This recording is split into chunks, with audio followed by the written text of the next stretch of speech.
I stood in front of the house I had been paying for over 7 years. Every single mortgage payment came from my bank account. Every repair, every upgrade, every property tax bill. All mine. But when I finally looked at the ownership documents, my name was nowhere to be found. My brother Derek had warned me years ago that my wife was controlling. I got angry at him. I defended her. I pushed him away. But now I realize he was wrong about one thing. The truth was so much worse than controlling. Before we get into this story, let me know where you are watching from in the comments below.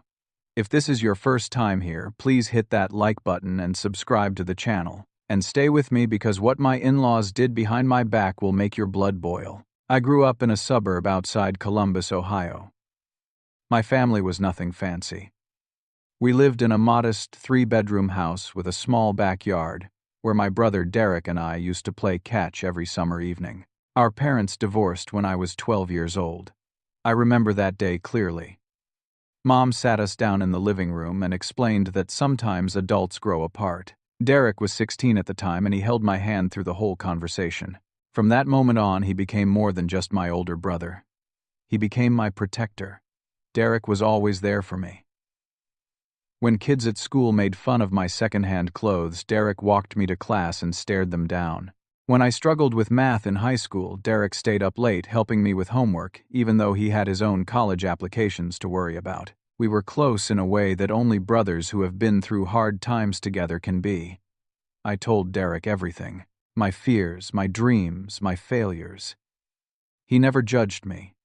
He just listened and gave me honest advice even when I did not want to hear it. After high school, I went to Ohio State University and studied mechanical engineering. I worked part-time jobs throughout college to pay my own way. I delivered pizzas, worked at a hardware store on weekends, and tutored younger students in physics. By the time I graduated, I had a job offer from a manufacturing company about 45 minutes from Columbus. The salary was decent. $58,000 a year to start. I felt proud of myself. I had built something from nothing. I met Stephanie at a county fair during the summer after my 25th birthday. She was standing near the funnel cake booth, laughing at something her friend said. Her smile caught my attention first. It was bright and confident. She had shoulder-length brown hair and green eyes that seemed to sparkle under the fair lights. I gathered my courage and walked over to introduce myself. We talked for almost 2 hours that night, walking through the fair and sharing stories about our lives. Stephanie was 26 years old and worked as a loan officer at a local bank. She told me about her family with obvious pride. Her father, Greg, was a retired real estate investor. Her mother, Diane, had been a homemaker who now spent her time volunteering at the local country club. They lived in a beautiful house in one of the nicest neighborhoods in the area. A 2-story colonial with white columns and a perfectly manicured lawn. When Stephanie first took me to meet them, I felt out of place in my plain button-down shirt and khaki pants. But Greg shook my hand firmly, and Diane hugged me like I was already part of the family. Those first few months felt like a dream. Greg would invite me over to watch football games in his basement, which had a 70-inch television and leather recliners. Diane always made sure to cook my favorite dishes when I came for Sunday dinners. They asked about my work, my goals, my plans for the future. They seemed genuinely interested in me. I thought I had hit the jackpot. Not only had I found an amazing woman, but her family actually liked me. Stephanie was attentive and caring during our courtship. She remembered little details about my life. My favorite coffee, or the anniversary of my dad leaving the name of my childhood dog. She would surprise me with small gifts and leave sweet notes in my jacket pockets. I fell deeply in love with her. After dating for 1 year, I proposed. She said yes before I even finished asking the question. Our wedding was held at a nice venue outside the city. About 120 guests attended. Derek served as my best man. I noticed he seemed uncomfortable during the reception. He kept watching Stephanie with a strange expression on his face. When I asked him about it, he just shook his head and said he was tired from the long drive. I did not push the issue. I was too happy to let anything ruin my special day. After the wedding, Stephanie and I rented a small one-bedroom apartment while we saved money for a house. I was determined to give her the life she deserved. I worked overtime whenever possible. I skipped vacations. I drove my old Honda Civic even when it started making strange noises because I did not want to spend money on a new car. Every extra dollar went into our savings account. 2 years later, we had saved enough for a down payment. I found a beautiful 4-bedroom house in a quiet neighborhood with good schools. The asking price was $280,000. I had saved $56,000 for the 20% down payment. I was proud of what I had accomplished through hard work and sacrifice. Then Greg and Diane made their offer. They wanted to contribute to our down payment as a wedding gift. They said they had been waiting to help us get started in life. Greg offered to add $20,000 to our down payment.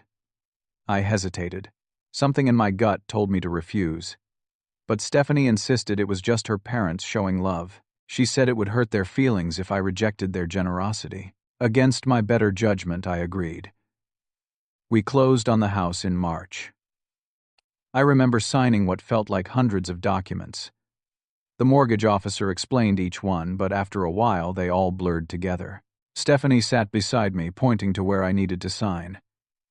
She handled most of the paperwork since she worked in banking and understood all the legal language. I trusted her completely. The first few months in our new home were wonderful. We painted the walls together, picked out furniture, and hosted dinner parties for our friends.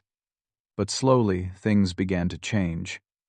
Stephanie started taking over all the financial responsibilities. She said it made sense since she worked at a bank and understood money management better than I did. I agreed without much thought. She set up automatic payments for all our bills and managed our joint checking account. Then her parents started coming over more frequently. At first, it was once a week for Sunday dinner. Then it became twice a week. Then 3 times. They had keys to our house.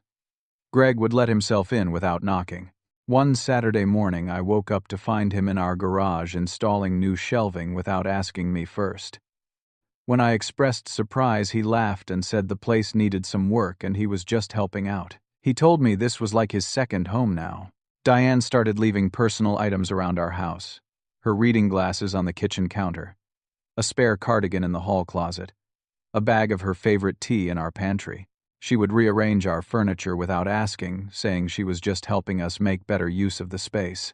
When I mentioned to Stephanie that her parents were overstepping, she accused me of being ungrateful. I started feeling like a stranger in my own home, but I convinced myself I was overreacting. Stephanie's parents were just being helpful. They were just involved. That was better than having in-laws who did not care, right? Then Derek came to visit. He had been working in Michigan for a few years, so we had not seen each other much since my wedding. He drove down for a long weekend. I was excited to show him the house and catch up, but from the moment he walked through the door, I could tell something was bothering him. Derek watched Stephanie carefully. He noticed how she answered questions for me before I could speak, how she controlled the television remote, the dinner plans, even what time we would go to bed. He saw Greg and Diane come over unannounced on Saturday morning and start rearranging furniture in the living room like they owned the place. That afternoon, Derek asked me to help him check something on his car. Once we were outside and alone, he turned to me with a serious expression. "Corey, I need to talk to you about something important," he said. "Your wife is controlling you. Do you not see it? She makes every decision. You just nod along like you have no opinion of your own." I felt my face get hot with anger. "What are you talking about? Stephanie is just organized. She likes things a certain way." Derek shook his head. "It is more than that. She speaks for you.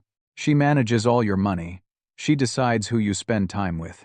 And her parents act like they own this place. Something is not right." "You are just jealous," I snapped. "You are 34 and still single. You do not understand what a real partnership looks like." Derek's face fell. "I am not jealous, Corey.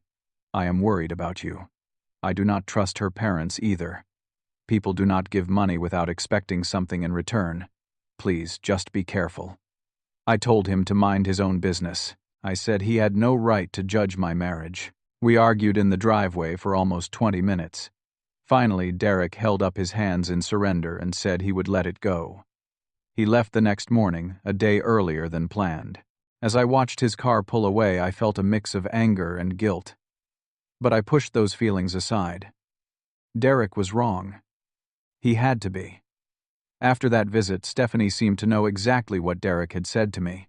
She started making comments about how Derek was selfish and jealous, how he could not stand to see me happy because he was miserable and alone. She said it was probably best if I limited my contact with him. He was a negative influence on our life together. I did not argue with her. Over the following months, I called Derek less and less. Our conversations became awkward and brief. The closeness we had shared our entire lives began to fade. It was not just Derek. I started losing touch with my college friends, too. Stephanie always had reasons why I could not hang out with them. They were too immature. They drank too much. They were not the kind of people who matched our new lifestyle.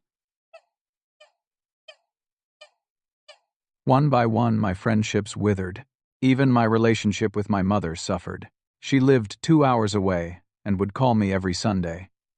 But Stephanie always seemed to schedule something during those calls. A brunch with her parents. A home improvement project that could not wait. Eventually, Mom stopped calling as often. She said she felt like she was bothering me. My world shrank until it contained only Stephanie, Greg, and Diane. At the time, I did not realize what was happening. I thought I was just growing up and leaving behind immature relationships. I did not see the walls closing in around me. 5 years into living in our house, I decided to look into refinancing our mortgage. Interest rates had dropped significantly, and I calculated we could save almost $300 a month with a new loan. I asked Stephanie to gather our paperwork so I could talk to a loan officer. She got strangely defensive. She said she would handle it. She did not think we needed to refinance. The paperwork was complicated, and she did not want to deal with the hassle. When I insisted, she changed the subject. Every time I brought it up over the following weeks, she found a reason to avoid the conversation. Her behavior made me suspicious for the first time in our marriage. One afternoon, while Stephanie was at work, I called our mortgage company myself. I gave them my social security number and asked for information about our loan.